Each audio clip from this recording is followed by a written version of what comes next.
गुरुर्ब्रह्मा गुरुर्विष्णू गुरुर्देवो महेश्वरा गुरु साक्षात परब्रह्म तस्मै श्री गुरुवे नमः।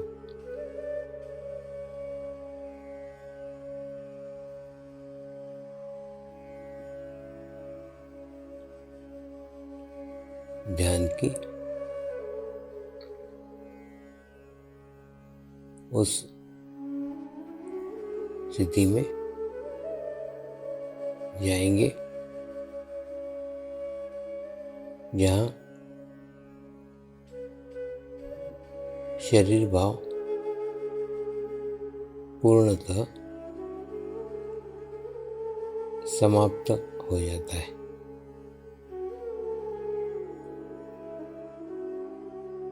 अपने पूरे शरीर को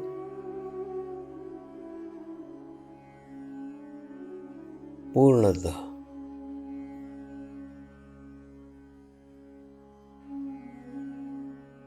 शिथिल छोड़ देंगे, एकदम रिलैक्स हो जाइए।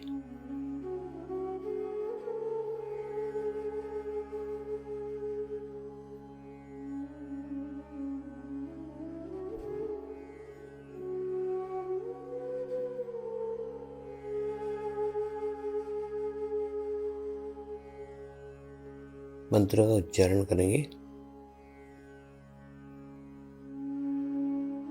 मैं एक पवित्र आत्मा हूँ। मैं एक शुद्ध आत्मा हूँ। मैं एक पवित्र आत्मा हूँ। मैं एक शुद्ध आत्मा हूँ। मैं एक पवित्र आत्मा हूँ। मैं एक शुद्ध आत्मा हूँ।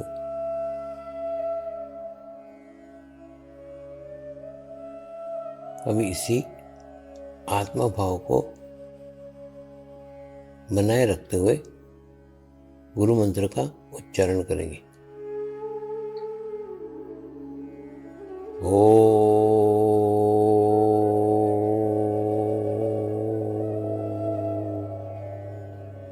श्री शिव कृपानंद स्वामी नमो नमः।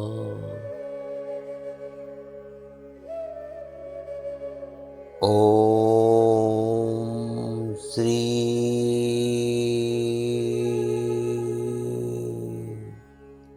शिव कृपानंद स्वामी नमो नमः।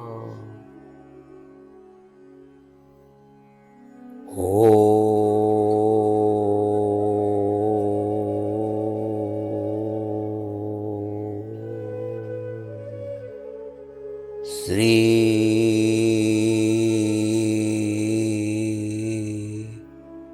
शिव कृपानंद स्वामी नमो नमः।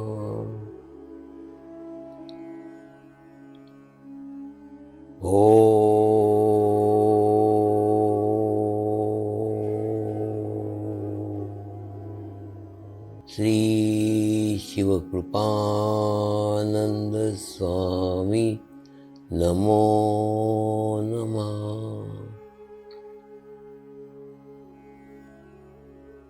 ओम श्री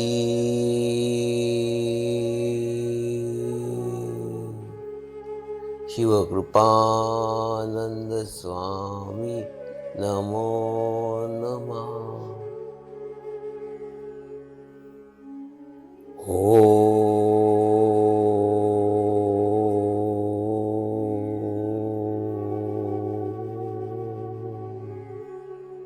श्री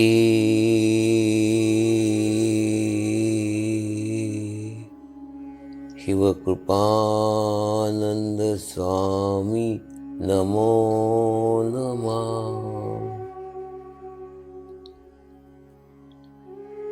श्री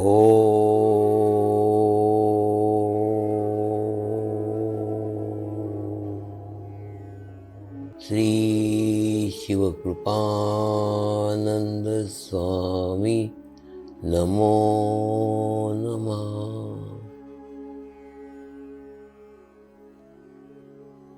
ओम श्री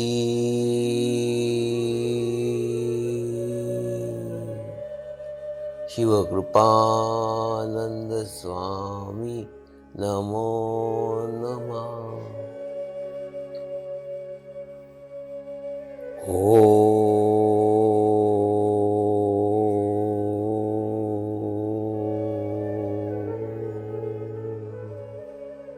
श्री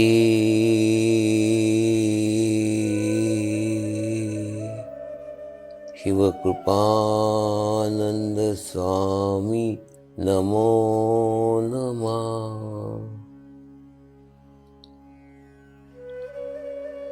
अब आप अपना चित्त सहस्त्रार पे रख के थोड़ी देर के लिए ध्यान में जाएंगे।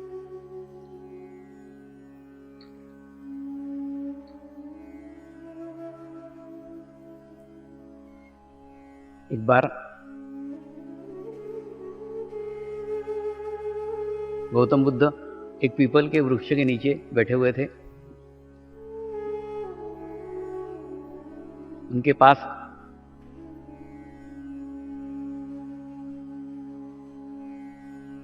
उनका शिष्य आनंद बैठा हुआ था।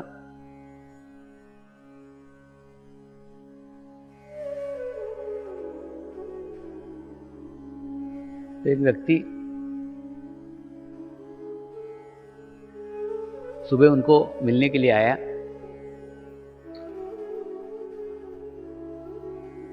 और उस व्यक्ति ने पूछा,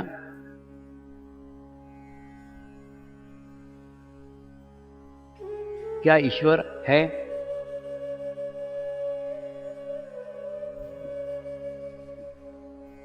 गौतम बुद्ध ने उत्तर दिया, नहीं, इस दुनिया में ईश्वर नहीं है।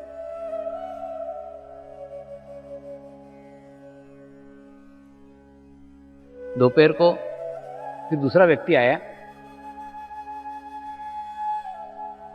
यही प्रश्न फिर दूसरे व्यक्ति ने पूछा, क्या इस दुनिया में ईश्वर है? उन्होंने उत्तर दिया, हां, इस दुनिया में ईश्वर है।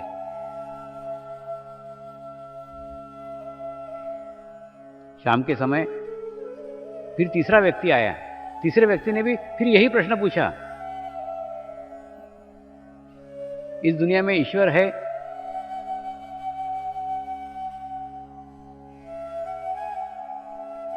गौतम बुद्ध आंख बंद करके मौन हो गए।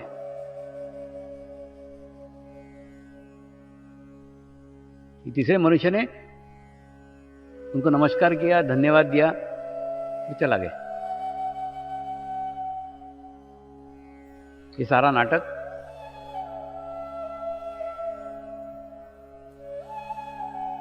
वो आनंद देख रहा था। आश्रम से जब ये दोनों कुटीर में आए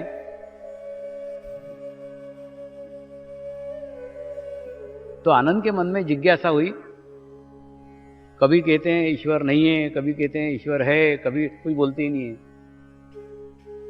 तो वास्तव में ईश्वर है कि नहीं है? वो जिज्ञासावश उसने गौतम बुद्ध को प्रश्न पूछा कि आप सवेरे वाले आदमी को बोलते हो ईश्वर नहीं है, दोपहर वाले को बोलते हो ईश्वर है, और शाम वाले से कुछ भी नहीं बोलते। तो मेरे मन में एक प्रश्न उठा है कि क्या ईश्वर है?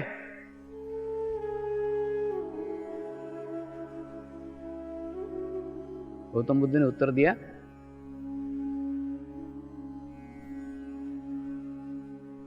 पहला वाला जो व्यक्ति आया था ये भगवान को मानने वाला था, लेकिन भगवान की कोई अनुभूति नहीं थी, कोई अनुभव नहीं था। और बिना अनुभूति के ही वो मान बैठा था कि ईश्वर है। उसने अपनी एक गलत धारणा बना ली थी बिना अनुभूति के। उस गलत धारणा को तोड़ने के लिए मैंने कहा कि ईश्वर इस दुनिया में नहीं है, क्योंकि उसको उसका कोई अनुभव ही नहीं था, कोई एक्सपीरियंस ही नहीं था।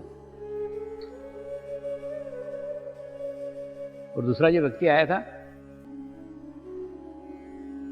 वो नास्तिक था, उसको ईश्वर पे कोई विश्वास नहीं था, लेकिन ईश्वर नहीं है इसका भी उसको कोई अनुभव नहीं था, इसकी भी कोई उसको अनुभूति नहीं थी, लेकिन उसने अपनी एक धारणा बना ली थी कि परमात्मा नहीं है। इसलिए मैंने उसको उत्तर दिया कि परमात्मा है।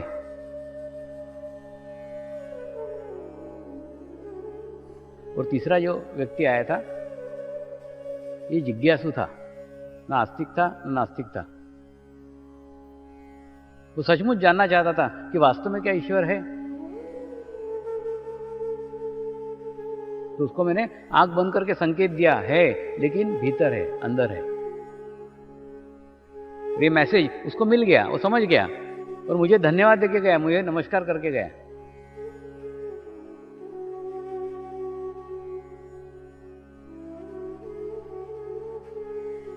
तो परमात्मा की अगर अनुभूति करना चाहते हो तो किसी सिरे को मत पकड़ो, किसी कोने को मत पकड़ो, बीच में आओ, मध्य में आओ। जैसे मैंने उस दिन बताया था कि नहीं, कि जो नास्तिक व्यक्ति है वो एकदम एक कोना है,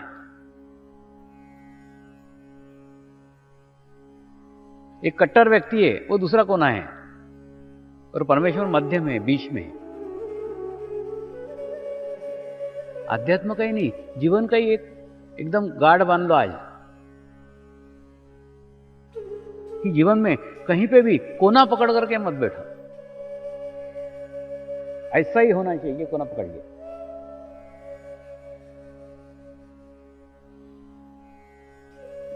और कभी जीवन में ये कोने पे जाना पड़ा तो इस कोने से इस कोने तक सारा रास्ता सफर करना पड़ेगा, और आपकी अपेक्षा से एकदम विपरीत हो रहा है। आपको चाहिए था ये कोना, मिला ये कोना। ये जीवन है, जीवन में सब कुछ आपके इच्छानुसार नहीं मिलता।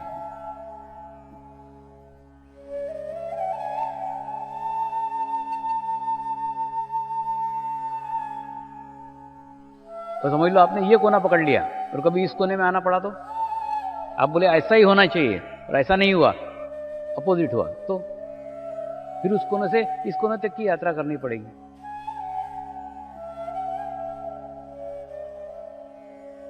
इसलिए मध्य में रहो, बीच में रहो। इधर जाना पड़े तो आधा रास्ता, इधर जाना पड़े तो आधा रास्ता।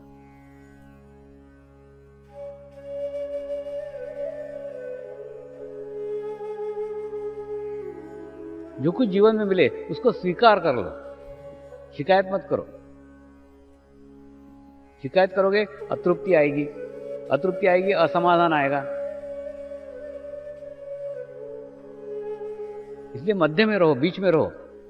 मिला तो भी ठीक, नहीं मिला तो भी ठीक।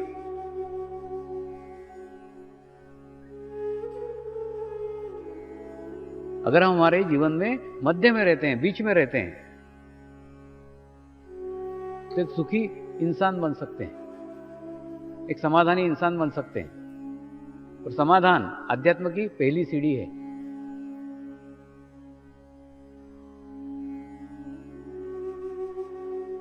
आपके बीच में लचीलापन रखो, बीच में रहो। इधर जाना पड़े इधर झुक सकते हो, इधर जाना पड़े इधर झुक सकते हो। घुट्टे ऐसे अकड़ करके एक जगह मत खड़े रहो। दूसरी जगह जाना पड़े तो बहुत तकलीफ होगी, बहुत वेदना होगी, बहुत पीड़ा होगी।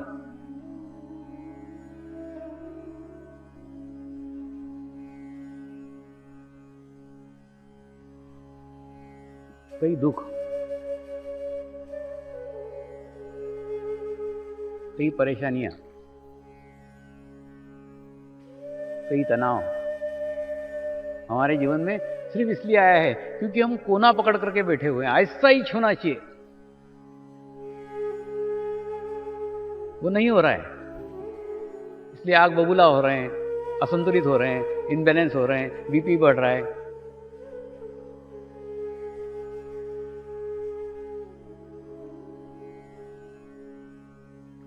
कोना पकड़ने से मेरा अर्थ है मैं से है।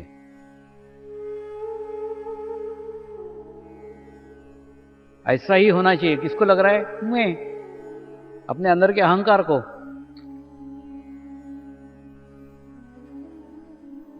उस अहंकार को छोड़ दो। हुआ तो भी ठीक, नहीं हुआ तो भी ठीक, बीच में रहो, मध्य मार्ग में रहो।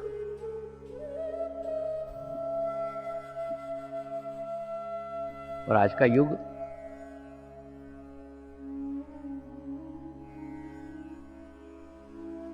गतिशील युग है।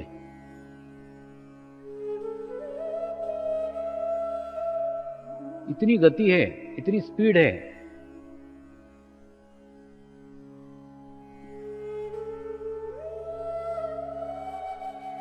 स्पीड ही बहुत सारी मुसीबतें खड़ी कर रही है।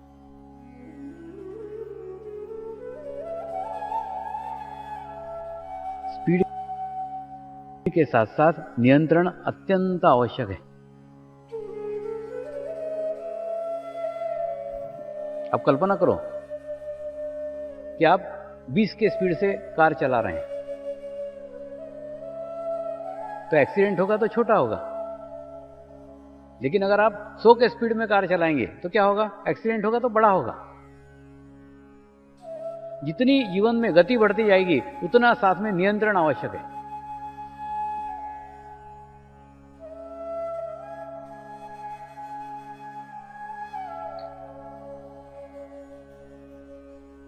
और नियंत्रण नहीं रहा तो आत्मसंयम भी नहीं रहेगा।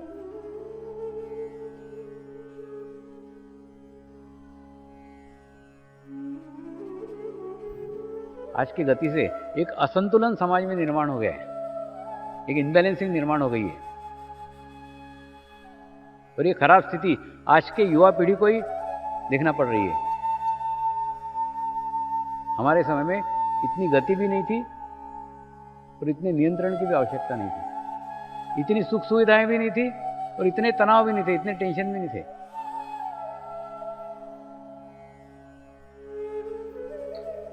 जैसी भौतिक सुख सुविधाएं बढ़ गई, तनाव भी साथ साथ आई गए। एक सिक्के के दो पहलू।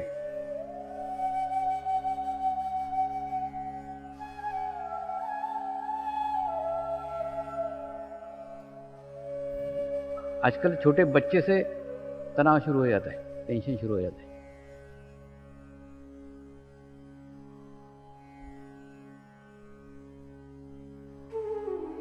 बचपन से ही तनाव, टेस्ट का तनाव, मार्क्स का तनाव, परीक्षा का तनाव, स्कूल का तनाव, वातावरण का तनाव। क्योंकि गति है, उस गति में सब दौड़ रहे हैं, हमको भी दौड़ना पड़ रहा है।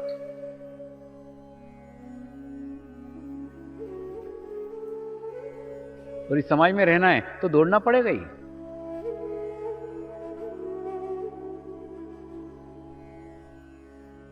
लेकिन जो गति का खतरा बना हुआ है, जो गति का दोष निर्माण हो रहा है, उस दोष को ही आप गुण में बदल सकते हो अगर नियंत्रण करना सीख जाओ।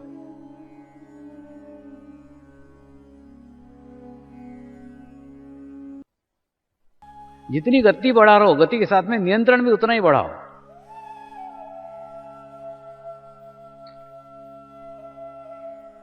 और नियंत्रण बाहरी कानूनों से, बाहरी कायदों से नहीं हो सकता।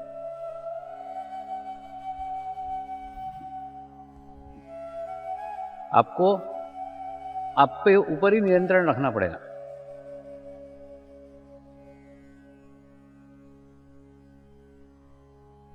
और आपके ऊपर नियंत्रण रख सकते हो सिर्फ आप स्वयं, और कोई नियंत्रित नहीं कर सकता, कोई नियंत्रण में नहीं रख सकता।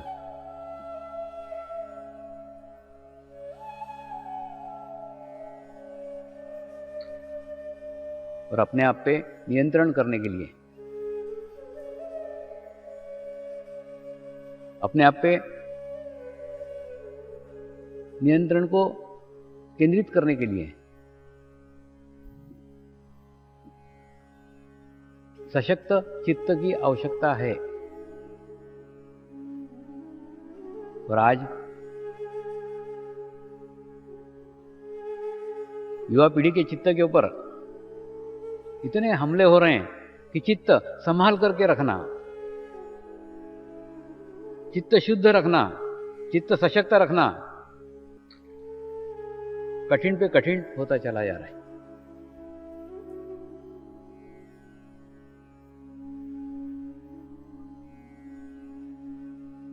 आज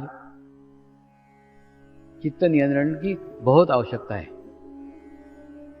और चित्त नियंत्रण भीतर जाके ही प्राप्त होगा।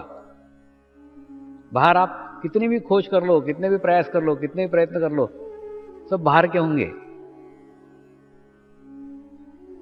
भीतर के नियंत्रण के लिए, भीतर की शांति के लिए आपको भीतर ही जाना होगा। और भीतर केवल ध्यान से ही जाया जा सकता है।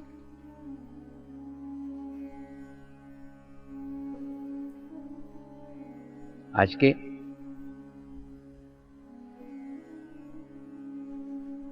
इस प्रगतिशील युग में भी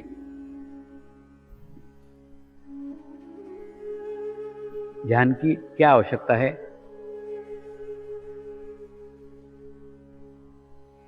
ऐसा एक प्रश्न मन में आ सकता है।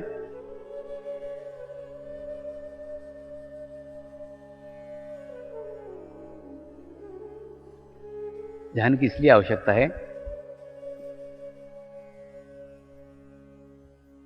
क्योंकि जो मेडिकल साइंस डेवलप हुआ है, मेडिकल साइंस में उस शरीर का अध्ययन किया जाता है जिस शरीर को छूकर आप देख सकते हो, जिस शरीर को टच करके आप देख सकते हो, इसका अध्ययन मेडिकल साइंस में है। आपके विचारों का अध्ययन मेडिकल साइंस में नहीं है। अभी ऐसी कोई टैबलेट नहीं बनी कि आप एक गोली खा लो कि आपके सारे विचार बंद हो जाएंगे। हाँ, एक आधी गोली खा के आपको नींद आ सकती है, बेहोश किया जा सकता है, लेकिन आप होश में हो और आपके विचार बंद हो जाए, ऐसा नहीं हो सकता।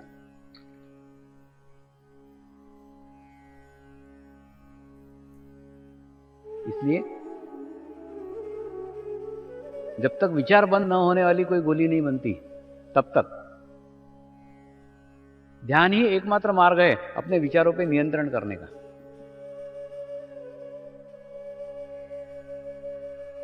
विचारों के माध्यम से आप अपने ऊपर नियंत्रण है या नहीं देख सकते हैं। अगर आपको अति विचार आ रहे हैं,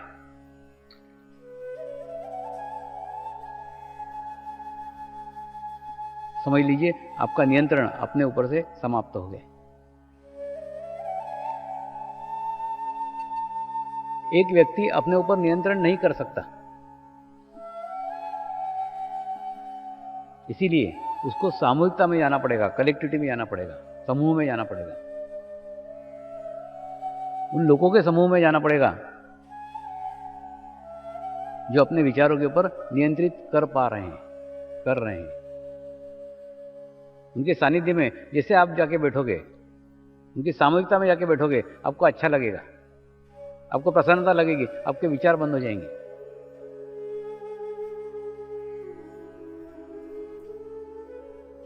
शरीर पे जब कोई बीमारी आती है तो बीमारी आ जाने के बाद में डॉक्टर बता सकते हैं कि ये बीमारी आ गई है, लेकिन शरीर पे बीमारी आने के पूर्व विचारों पे बीमारी आई रहती। पहले आपके विचार खराब हो जाते हैं, विचार दूषित हो जाते हैं, विचार नकारात्मक हो जाते हैं, फिर 6 महीने बाद आपके शरीर के ऊपर बीमारी उतरती है। आपके यहां ही एक बार मैंने डॉक्टर लोगों की मीटिंग ली थी और उनको आमंत्रित किया था कि आप ध्यान सीखिए, उनको बताया कि जब एखादे व्यक्ति के बुरे विचार रहते हैं, खराब विचार रहते हैं, तो खराब विचारों के कारण उसका प्रभाव उसके शरीर पे पड़ता है और उसको बीमारी होती है। वो पेशेंट आपके पास आता है, आप उसको दवाइयाँ देते हो, दवाइयों से उसको ठीक कर देते हो, उसका शरीर स्वस्थ हो जाता है, अच्छा हो जाता है, वो घर चला जाता है। लेकिन आपने उसका शरीर स्वस्थ किया है, विचार स्वस्थ नहीं किए, फिर घर जाएगा, बुरे विचार करेगा, निगेटिव विचार करेगा, नकारात्मक विचार करेगा, फिर बीमार होगा, फिर आपके पास आएगा, फिर आप दवाई दोगे, तो ये तो चलते ही रहेगा चक्र।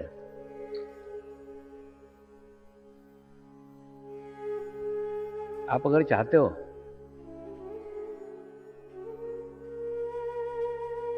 कि बीमारी जड़ से ही चली जाए,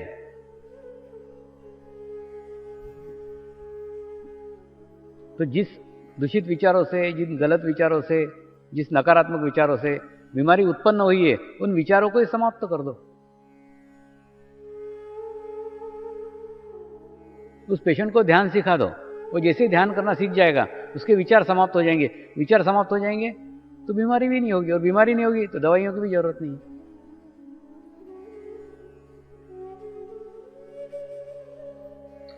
प्रत्येक डॉक्टर जानते हैं प्रत्येक गोली के कोई ना कोई साइड इफेक्ट है।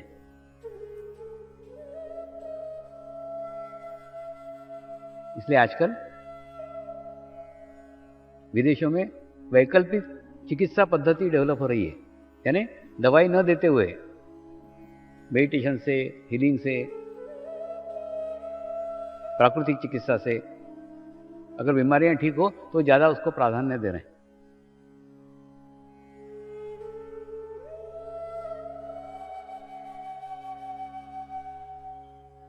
तो अति गति के जमाने के कारण नियंत्रण की बहुत बड़ी समस्या खड़ी हो गई है, और बहुत बड़ी समस्या खड़ी होने के कारण चित्त भीतर की ओर जाता ही नहीं है, सारा मामला शरीर के ऊपर ही सिमट करके रह जाता है, बाहर के बाहर। शरीर को पकड़ना आसान है ना, आसानी से पकड़ा जा सकता है। जो आसान रहता है उसको आसानी से पकड़ा जाता है, जो पकड़ना कठिन है उसके लिए कोई परिश्रम नहीं करता।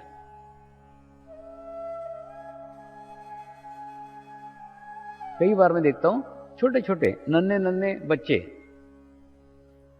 4 महीने के, 6 महीने के, ऐसे छोटे छोटे बच्चों को लेके मेरे पास साधक आते हैं,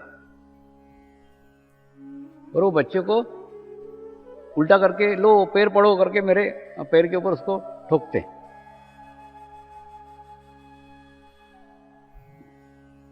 जबरदस्ती उस बच्चों को नमस्कार कराते।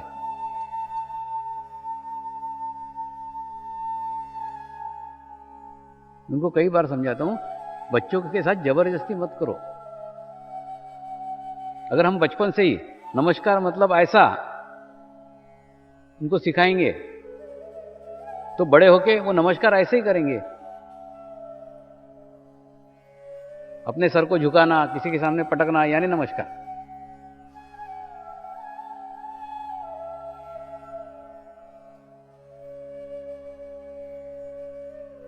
तो ऐसा नमस्कार करना उनको मत सिखाओ।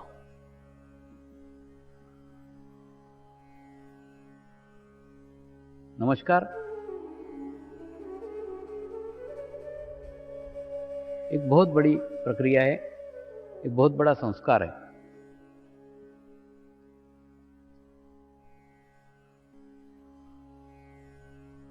और नमस्कार भी करना नहीं चाहिए, नमस्कार हो जाना चाहिए। नमस्कार करने और नमस्कार होने में बहुत अंतर है।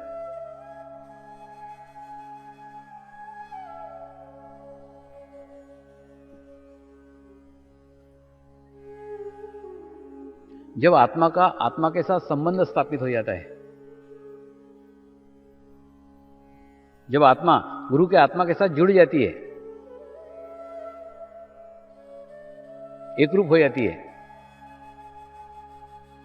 तो नमस्कार खुद ब खुद घटित हो जाता है। गर्दन ऐसे ही झुक जाती है, झुकाना नहीं पड़ती। झुकाएंगे तो शरीर से, झुकेगी तो स्वाभाविक रूप से झुकेगी, आत्मा से।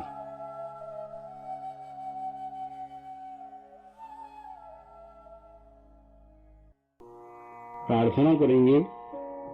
हे परमात्मा, हम सभी पवित्र आत्माएं आपको हृदय से प्रार्थना करते हैं कि सारे विश्व में शांति हो, सारे विश्व के आत्माओं की आध्यात्मिक उन्नति हो एवं सर्वांगीण उन्नति हो। यही हम सब आत्माओं की शुद्ध इच्छा है। हे परमात्मा, हम सभी पवित्र आत्माएं आपको हृदय से प्रार्थना करते हैं कि हमारे सद्गुरु श्री शिव कृपानंद स्वामी जी का स्वास्थ्य सदैव अच्छा रहे, उनकी आयु दीर्घ हो। यही हम सब आत्माओं की शुद्ध प्रार्थना है, शुद्ध प्रार्थना है, शुद्ध प्रार्थना है। शांति पाठ करेंगे। ओम ध्यो शांति अंतरिक्ष गुम शांति पृथ्वी शांति रापः शांति औषधयः शांति वनस्पतयः शांति विश्वे देवाः शांति ब्रह्म शांति सर्वगं शांति शांति एव शांति सामा शांति एधि ओम शांति शांति शांति सर्व इष्ट सुशांति भवतु।